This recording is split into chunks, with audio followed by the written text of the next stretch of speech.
या निवडक संतांच्या अभंग रचनांचा कार्यक्रम आता आपल्या पुढे सादर होतोय। या कार्यक्रमाची सगळी सूत्र अपर्णाताई, जयदीप वैद्य आणि वैभव जोशी यांच्याकडे देण्याआधी या सगळ्यांचा परिचय थोडक्यात आणि पटकन त्यांचा सत्कार करू, कारण आपण सगळीच जण अभंग रचना ऐकण्यासाठी उत्सुक आहोत। पंडित CR व्यास आणि डॉक्टर अरविंद थत्ते यांच्या शिष्या असलेल्या अपर्णा केळकर आग्रा घराण्याचा वारसा पुढे चालवत आहेत। गानवर्धन, सज्जनगड संगीत महोत्सव, खलवायन रत्नागिरी, पंचम निषाद अशा अनेक प्रतिष्ठित संगीत महोत्सवांमध्ये आपली कला सादर करणाऱ्या अपर्णाताई शास्त्रीय गायनाबरोबरच संत रचनांचाही कार्यक्रम बऱ्याच ठिकाणी सादर करतात।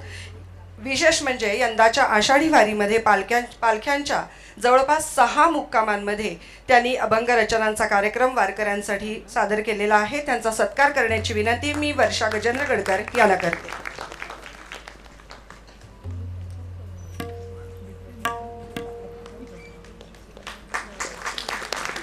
नव्या पिढीतला नव्या दमाचा गायक म्हणून जयदीप वैद्य पुणेकरांना चांगलाच परिचित आहे।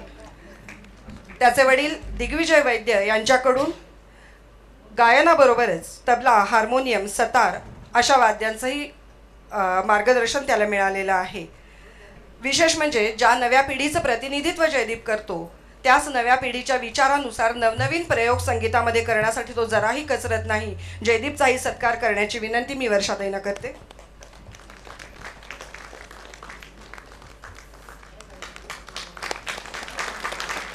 मंडळी, या कार्यक्रमाचं निवेदन करणार आहे लोकप्रिय कवी आणि गीतकार वैभव जोशी। त्यांच्या अनेक हळव्या कविता, गीतं यांनी आपल्या सगळ्यांच्या मनाला मोह घातलेलाच आहे। आजच्या कार्यक्रमाची संहिता वैभवजींनी लिहावी अशी खरं म्हणजे अरुणाताईंची इच्छा होती आणि नम्र नकार देऊन अरुणाताईंना संहिता लिहायला लावून आज केवळ निवेदनासाठी म्हणून मनापासून आज वैभवजी इथे उपस्थित आहेत। त्यांचा सत्कार करण्याची विनंती वर्षाताईला। आजच्या कार्यक्रमाला बासरीची साथ आपण ओळखताच, बासरी आणि अमरोख हे एक जणू काही अद्वैत आहे। त्यांचाही सत्कार, त्यांचा परिचय प्रत्येकाचा वेगळा करून देण्याची खरंच गरज नाही। तुम्हाला सगळ्यांना माहिती आहे की कोणताही गाण्याचा कार्यक्रम हा वाद्यांच्या सुरेल साथीशिवाय रंगत नाही। आजच्या कार्यक्रमाला हार्मोनियमची साथ करतायत दीप्ती कुलकर्णी, त्यांचाही सत्कार आपण करतो।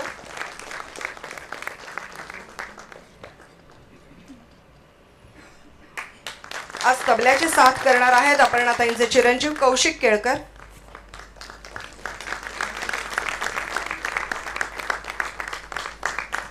पखवाज प्रथमेश तारळकर।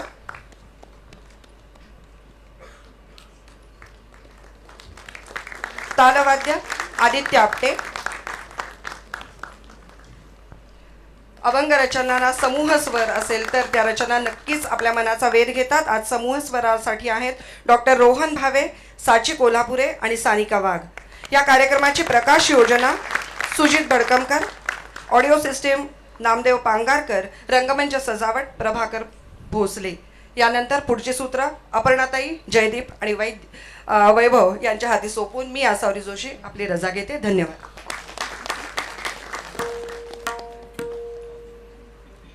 नमस्कार। कल्पद्रुमाची येतळी या कार्यक्रमात मी वैभव जोशी सगळ्या कलाकारांच्या वतीने, अरुणाताईंच्या वतीने तुमचं स्वागत करतो। खूप कमी वेळा असं वाटतं की आपण एखादा निर्णय चांगला घेतलाय। अरुणाताईंनी जेव्हा संहिता मला वाचायला दिली तेव्हा मला बरं वाटलं की मी त्यांना विनम्र नकार दिला होता, कारण ह्या उंचीपर्यंत जाण्याची माझी तरी प्राज्ञा नाही। मी अरुणाताईंची संहिता तुमच्यासमोर वाचण्याचा प्रयत्न करणार आहे। आषाढ सरला आहे आणि आता श्रावण अधिक होऊन मिळाला आहे। आळंदी देहूवरून निघालेल्या ज्ञानोबा तुकोबांच्या पालख्या विठ्ठलाच्या पायाशी पोहोचून पुन्हा परतूनही गेल्या आहेत। जीव भेटीनं भरणा पाणी डोळ्याचं खळणा, जीव भेटीनं भरणा पाणी डोळ्याचं खळणा, तुझ्या दारातून देवा वाट माघारी वळणा, अशी वारकऱ्यांची अवस्था झालेली आहे। दरवर्षीची ती वारी आपण चाललो न चाललो तरीही आपण सगळेच जण वारकरी आहोत। जन्म आणि मृत्यूमधली जीवनाची महावारी चालणारे वारकरी। आपली प्रत्येकाची चाल वेगळी, चालण्याची ताकद वेगळी, मनातला भाव वेगळा आणि ज्याच्या त्याच्या जीवनार्थाचा विठ्ठलही वेगळाच. मात्र या विठ्ठलाचा ध्यास घेऊन चालता आलं पाहिजे. त्या ध्यासात वाटेवरच्या ऊन पावसाची, चिखल मातीची, कष्टांची आणि अडचणींची जाणीवही विसरता आली पाहिजे. विसरता येते का ती अशी? येते.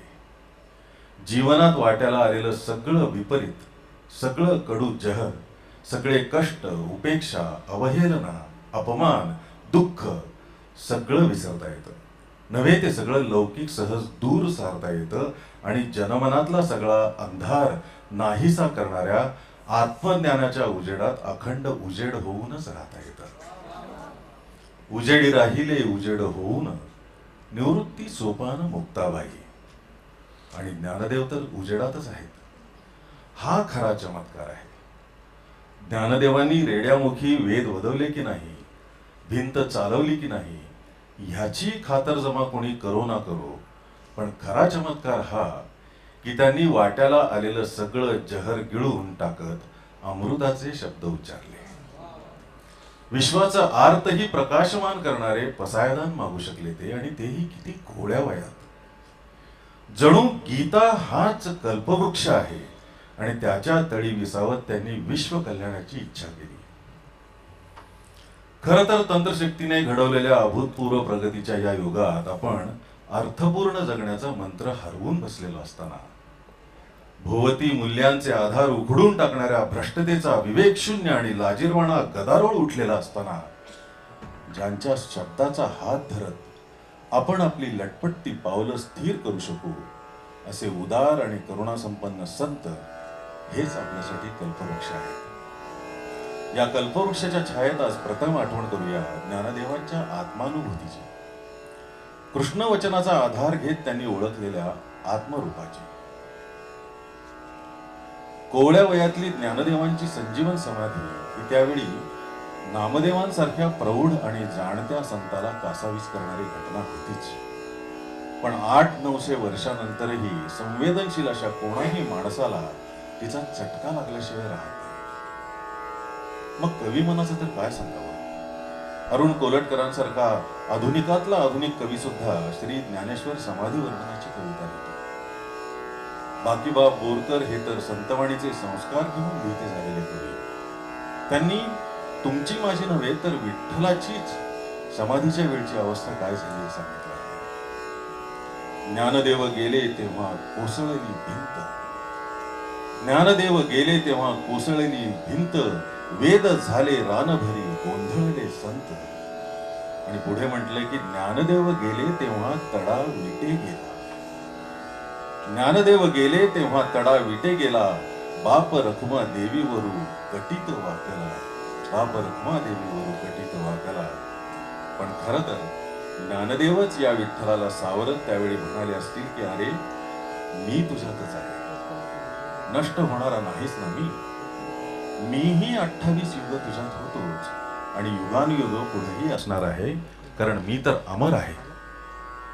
जाणे अज मी अजर, अक्षय मी अक्षर, अपूर्व मी अपार, आनंद मी.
अच्युत अनंत मी अद्वैत आदि मी अव्यक्त व्यक्त ही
सदोदित सहज मी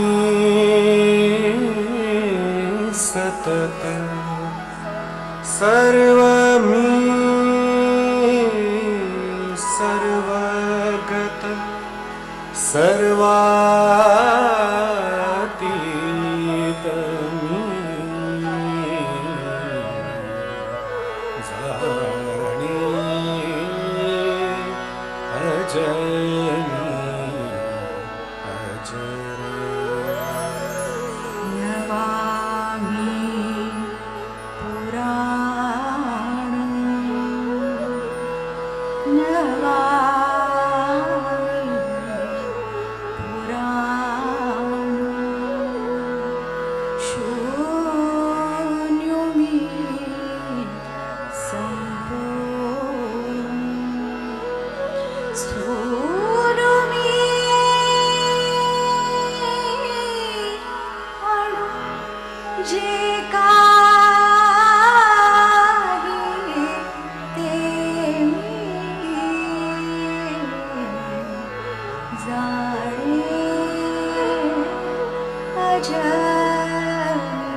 अक्रिय मी एक असंग मी अशोक व्याप्य मी व्यापक पुरुषोत्तम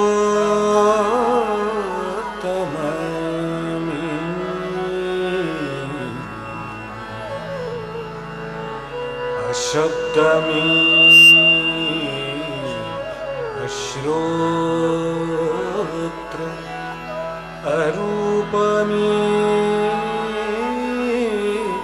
अगोत्र सम मी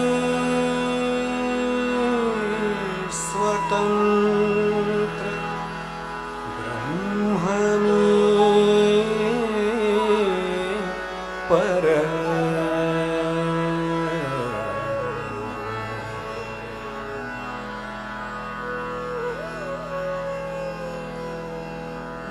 असे आत्मत्वे मज एकाते या अद्वय भक्ती जाणो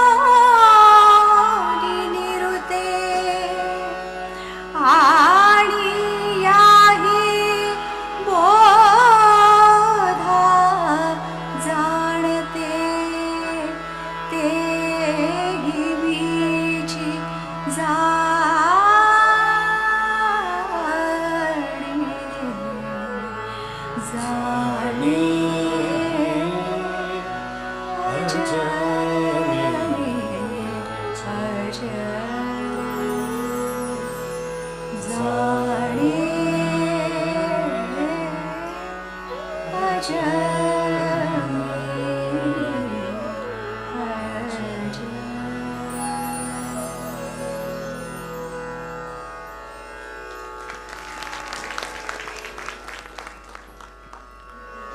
महाराष्ट्राच्या दैवत मंडलातला सर्वात सुंदर देव जर कुठला असेल तर तो विठ्ठल आहे. आपण मराठी माणसं कशी आहोत याचं वर्णन फार प्राचीन काळी करून ठेवलं गेलं आहे. मरहट्ट लोक आणि त्यांची भाषा यांच्याविषयी 8व्या शतकातला एक ग्रंथकार म्हणतो, दडमडह सामलंगे साहिरे अहिमान कलहसिलेय दिण्णले गहिल्ले उल्लविरे तत्थ मराठे. म्हणजे घट्टमुट्ट, ओबडधोबड, काळे सावळे, सहनशील, अभिमानी, कलहप्रिय म्हणजे भांडखोर आणि दिण्णले गहिल्ले आजच्या भाषेत दिले घेतले अशी भाषा बोलणारे ते मराठे. अशा ओबडधोबड काळ्या सावळ्या मराठी माणसांचा देवही तसाच आहे. दगडांच्या देशातला दगडांचा देव. आपल्या लयतन्मय रेषांनी आणि वाकवळणांनी दृष्टी बांधून ठेवणाऱ्या इतर कितीतरी पाषाण मूर्ती आपल्याला ठाऊक आहेत. विठ्ठलापाशी त्यातलं काही एक नाही. साधा 2 हात कटीवर ठेवून उभा असलेला देव. पण संतांनी त्या काळ्या पाषाणाचं सौंदर्य किती परोपरीनं आपल्याला समजावलेलं आहे. त्याचे कटीवरचे हात, त्याचे समचरण, त्याचं गर्द गर्द काळेपण संतांनी या सगळ्यालाच केवढं अर्थलावण्य दिलं आहे. खरं सांगू, विठ्ठल पाहावा तर संतांच्या डोळ्यांनी पाहावा. मग त्याचे समचरण जीवाशिवाची समता सांगतात, द्वैत आणि अद्वैताची समता सांगतात. कटीवर हात ठेवून तो सांगतो आहे, अहो भवसागर हा इतकाच आहे, घाबरू नका, तरुण जाता येईल. आणि असं जेव्हा तो सांगतो तेव्हा सगळ्या सुखांचा सागर दिसतो विठ्ठल, लावण्याचं भांडार दिसतो रूप पाहता लोचनी.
केवळ वारकरी संप्रदायातच नव्हे तर महाराष्ट्राच्या वाङ्मयीन इतिहासात आणि महाराष्ट्राच्या सांस्कृतिक इतिहासातही ज्ञानदेवांचं स्थान अनन्यसाधारण आहे.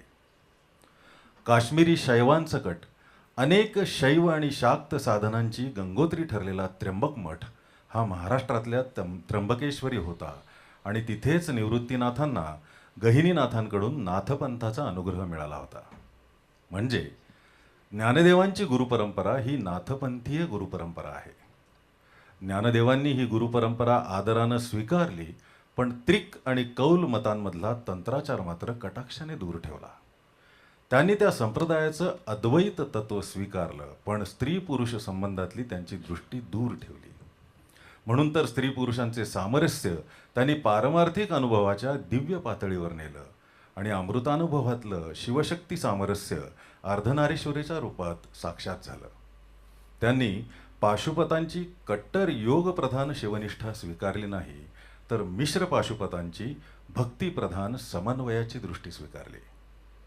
भारतीय साधना परंपरा महाराष्ट्रात अकलंकित स्वरूपात प्रवाहित झाली ती ज्ञानदेवांमुळे. विठ्ठल भक्ती परंपरेचं आंतरिक वैभव निरंजन झळाळत राहिलं ते ज्ञानदेवांमुळे. त्याच झळाळत्या प्रकाशातला त्यांचा एक अभंग ऐकूया. समाधी साधन संजीवन नाम.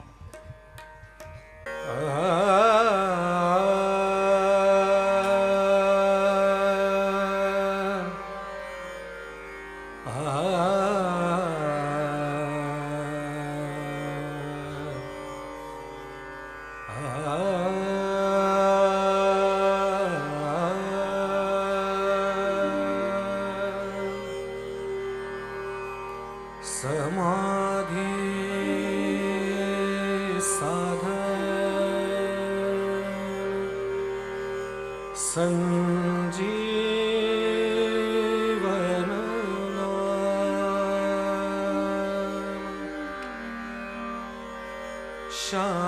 शांती दया सम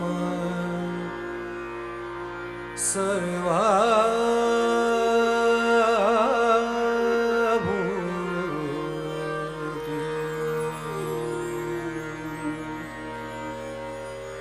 समाधि साधन समाधि साधन समाधि साधन संजीवन नाम समाधि साधन संजीवन नाम समाधि साधन संजीवन शांति दया सम शांति दया सम सर्वाभूति शांति दया सम सर्वाभूति समाधि साधन संजीवन नाम समाधि साधन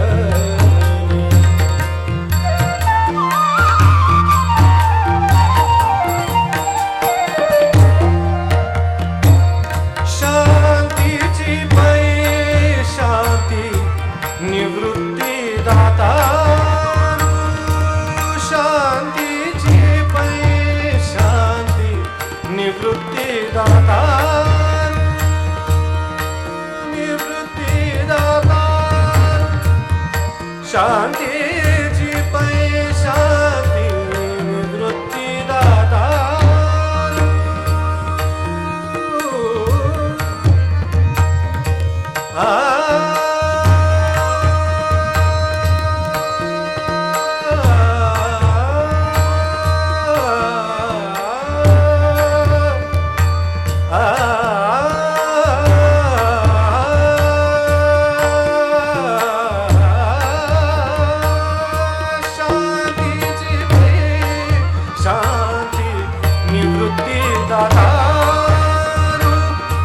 हरि नाम उच्चार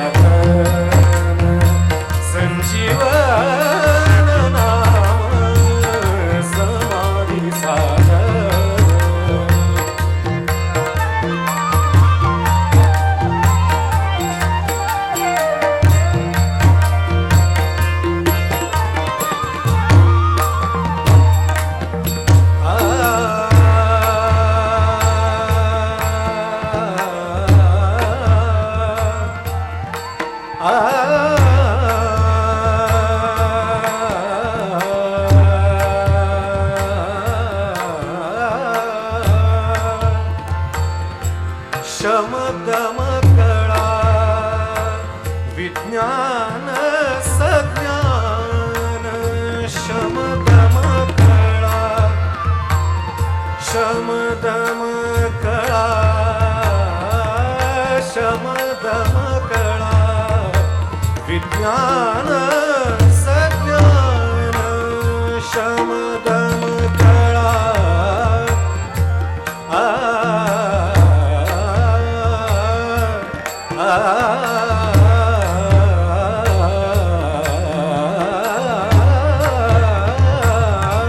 शमदम कळा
साधन अवीट ज्ञानदेवा सिद्धी साधन अवीट साधन अवीट सिद्धी साधन अवीट ज्ञानदेवा सिद्धी साधन अवीट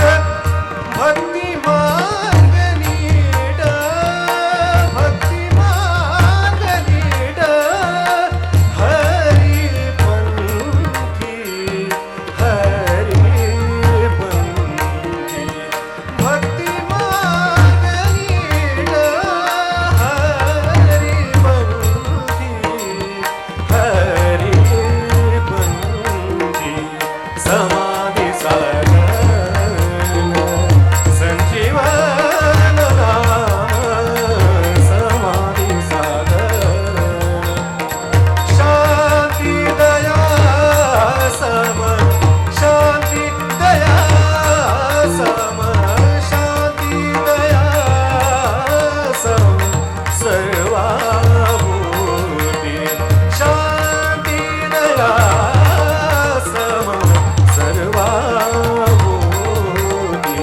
समाधि साधन संजीवन नाम समाधि साधन समाधि साधन समाधि साधन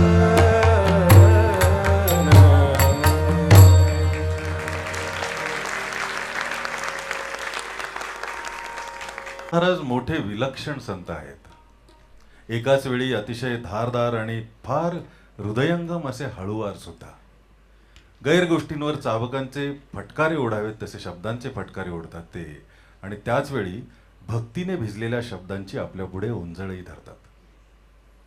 कविश्रेष्ठ कुसुमाग्रजांच्या तुकोबांवरच्या 2 सुंदर कविता तुमच्या पुढे ठेवण्याचा मोह आवरत नाहीये.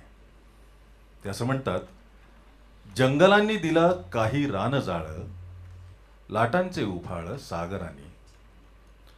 जंगलांनी दिला काही रान जाळ, लाटांचे उफाळ सागरांनी. तारकांनी दिले काळोखाचे भान, निर्झराचे गान पहाडांनी. कार्तिकाने दिला चांदण्याचा द्रव, कार्तिकाने दिला चांदण्याचा द्रव, विजांचे तांडव आषाढाने. स्मशानाने दिला सरणाचा पेट, स्मशानाने दिला सरणाचा पेट, आकाशाने भेट निळाईची. दुनियेने दिले दुकानाचे कर्म, तोलायास धर्म ताजव्यात. तुकोबांना दुनियेने दिले दुकानाचे कर्म, तोलायास धर्म ताजव्यात. अशा संचिताचे तुकयास काय, काळजात पाय विठोबाचे, काळजात पाय विठोबाचे. आणखीन पण एक आहे कविता, पण पुन्हा एकदा त्यांचा एखादा अभंग आला की ऐकवेन. आत्ता ऐकूया पद्मनाभा नारायणा. भक्तीची अर्थता किती आहे पहा या अभंगात. नुसत्या नावाने देवाची आळवणी केली आहे.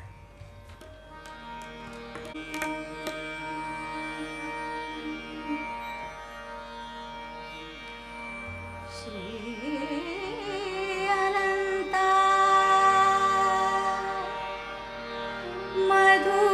मधुसूदना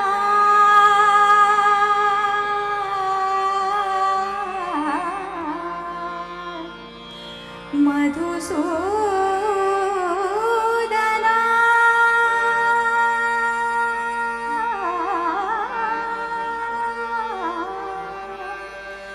मधुसूदना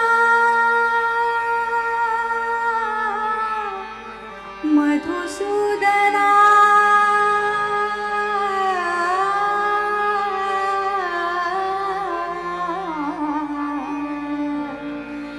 अनंता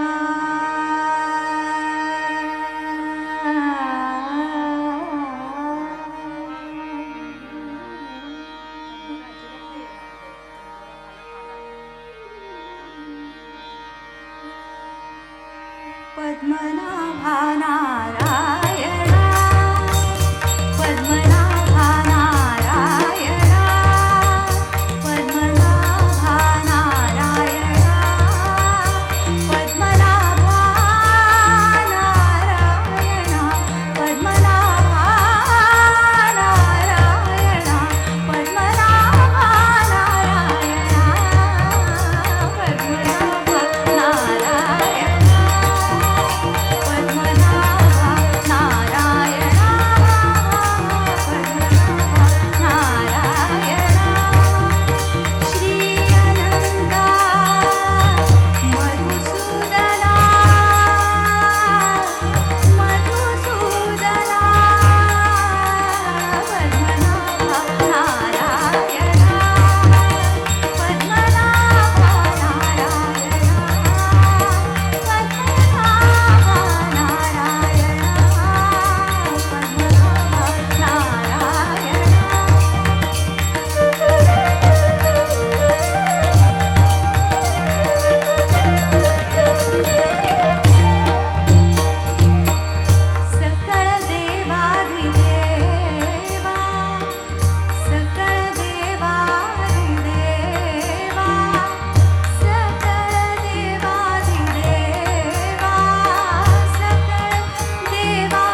मराठी संत स्त्रियांच्या मेळ्यात जनाबाई अगदी वेगळी आहे.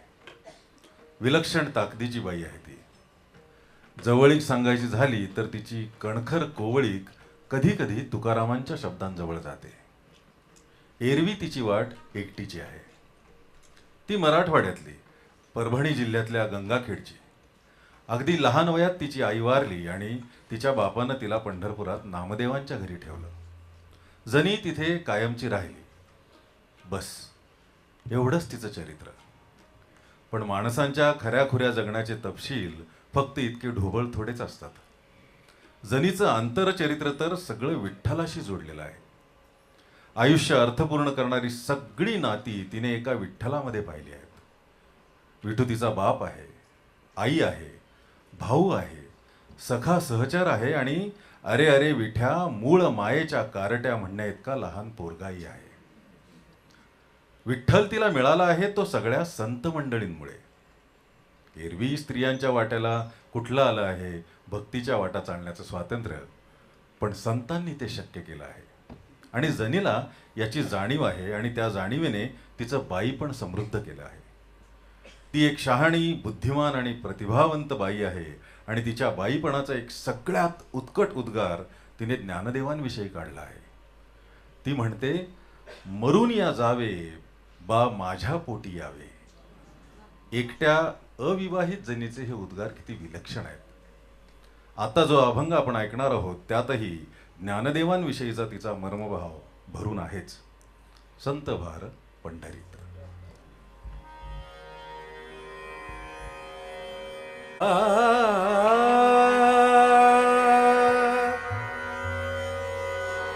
संत भार संत भार पंढरीत. संत भार पंढरीत. संत भार पंढरीत. संत भार पंढरीत. संत भार पंढरीत. कीर्तनाचा गजर होत. कीर्तनाचा गजर होत. कीर्तनाचा गजर होत. संत भार पंढरीत. संत भार पंढरीत. संत भार पंढरीत.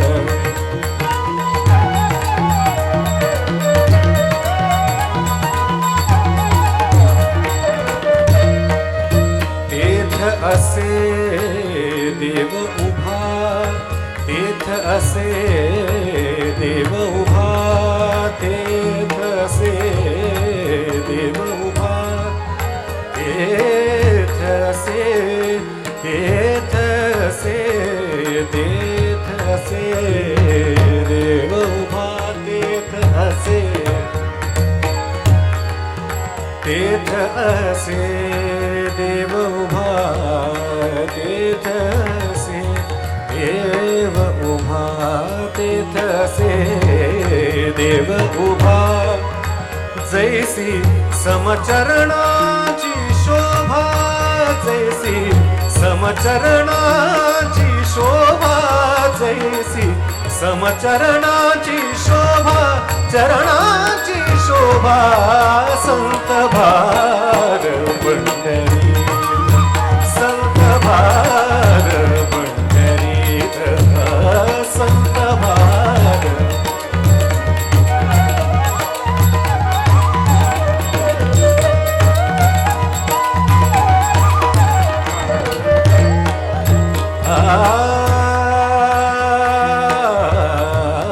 रंग भरे कीर्तनात. रंग भरे कीर्तनात. रंग भरे कीर्तनात. रंग भरे कीर्तनात. रंग भरे कीर्तनात. रंग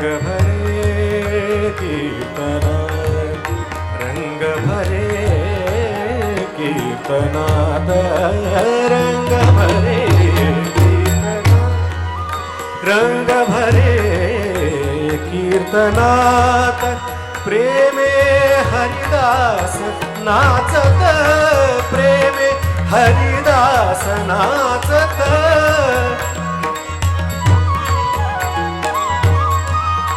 प्रेमे हरिदास नाचत प्रेमे हरिदास नाचत हरिदास नाचत संत भाग पंढरी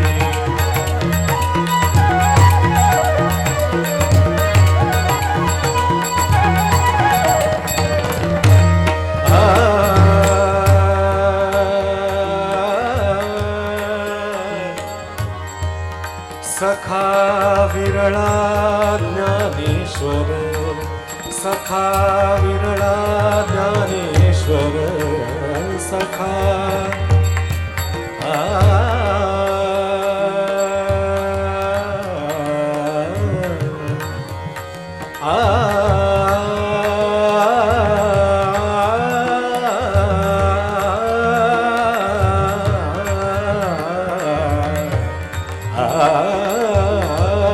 सखा विरळा ज्ञानेश्वर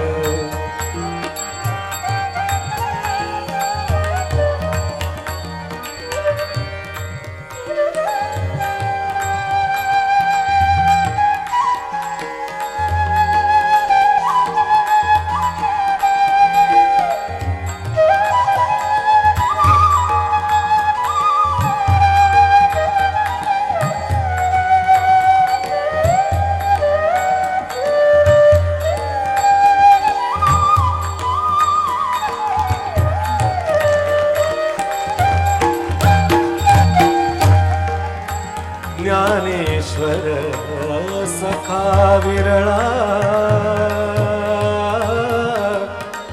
सखा विरळा ज्ञानेश्वर सखा विरळा ज्ञानेश्वर सखा विरळा ज्ञानेश्वर नामयाचा जो जिव्हार नामयाचा जो जिव्हार नामयाचा जो जिव्हार संत भाग पंढरीत संत भाग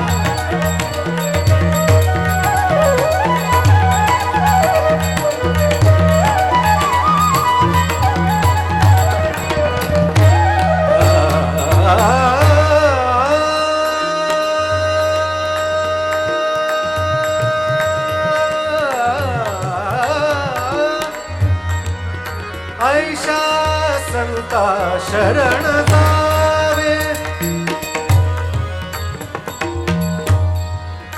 ऐशा संता शरण जावे ऐशा संता शरण जावे ऐशा संता शरण जावे ऐशा संता शरण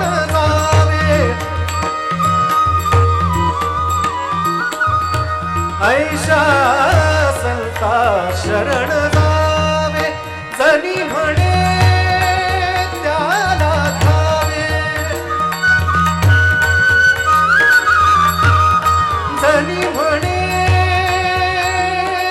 त्याला धावे जनी म्हणे जनी म्हणे त्याला द्यावे जनी म्हणे त्याला द्यावे जनी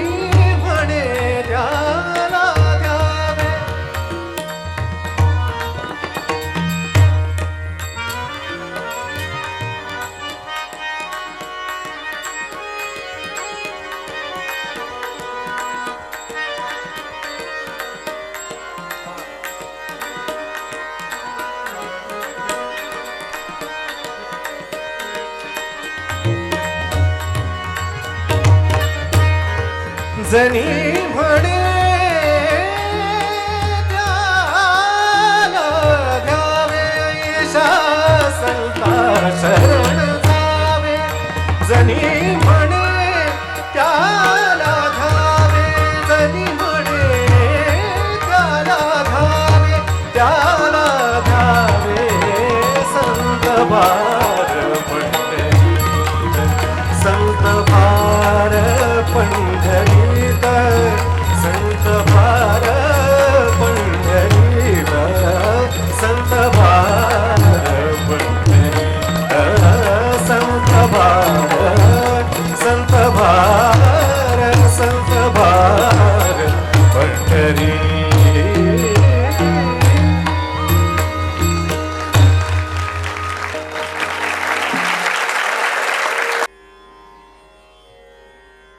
ज्ञानदेवांची एक प्रसन्न सुंदर कविता आहे, किंवा असं म्हणूया की स्त्रीतत्वाचा आर्त मधुर स्पर्श झालेली त्यांची एक कविता आहे. तिला विराणी म्हणतात, पण आपण कविताच म्हणूया. सुरुवात एका मोठ्या मोकळ्या विस्तारापासून झालेली आहे. आकाशात एक निळा सावळा ढग तरंगत आला आहे. तो नक्कीच निळा सावळा आहे, कारण तो हलकेच वाजतो आहे. त्याला गुणगुणता नाद येतो आहे. वारा त्याच्यासोबत रुणझुणतो आहे. दिवस ग्रीष्माचे आहेत आणि कहाण्या वाचून एक गोपिका तळमळते आहे. तिच्या सर्वांगाचा दाह होतो आहे, पण तिला कोणतेच शीतोपचार नको आहेत. तिला हवा आहे फक्त तिचा कान्हा. हवा आहे आत्ता, लगेच. भवतारकू ओ कान्हा वेगी भेटवा का. वेगी या एकाच शब्दात तिची सगळी ओढ उसळून आली आहे. एखाद्या मिनिएचर पेंटिंग सारखी ही कविता. गवाक्षातून दिसणारा मेघ आणि चंद्र, आसमंतात निथळणारं चांदणं, बहरलेला चाफा, आतली फुलांची शेज, त्यावरची ती विरहिणी आणि तिला चंदनाची उटी लावणाऱ्या, गाणं म्हणून तिला रिझवणाऱ्या तिच्या सख्या. रूप, रस, गंधानं रसरशीत केलेलं एक विलक्षण दृश्य आहे.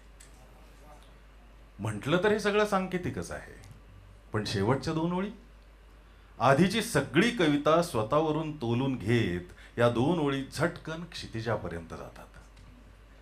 दर्पणी पाहता रूप न दिसे वो आपुले. आरशात पाहायचं ते स्वतःचं रूप निरखण्यासाठी, पण इथं तर काही दिसतच नाहीये. मी माझी नाहीच उरलेली, स्वतःला देऊन टाकलंय तिनं, अर्पून टाकलंय. मीपणाच्या विलयाचा केवढा विलक्षण अनुभव. आणि ही एकरूपता, हे अस्तित्वाचं अर्पण आहे ते त्या परमतत्वाला. सुरुवात एका आर्ततेपासून, कासाविशीपासून, भेटीसाठीच्या उत्कंठेपासून, आणि शेवट एका तृप्ततेपाशी, शांततेपाशी. सुरुवात लौकिक आणि शारीर गोष्टींपासून आणि शेवट एका अलौकिक शरीर अनुभवापाशी. ईश्वरीय प्रेम जाणीवेचा इतका उत्कट अद्भुत अनुभव ज्ञानदेवांनी या विरहिणीतून दिला आहे की आजवर एखाद्या संत स्त्रीनंही अशी कविता लिहिलेली नाहीये. ऐकूया घनू वाजे.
पहा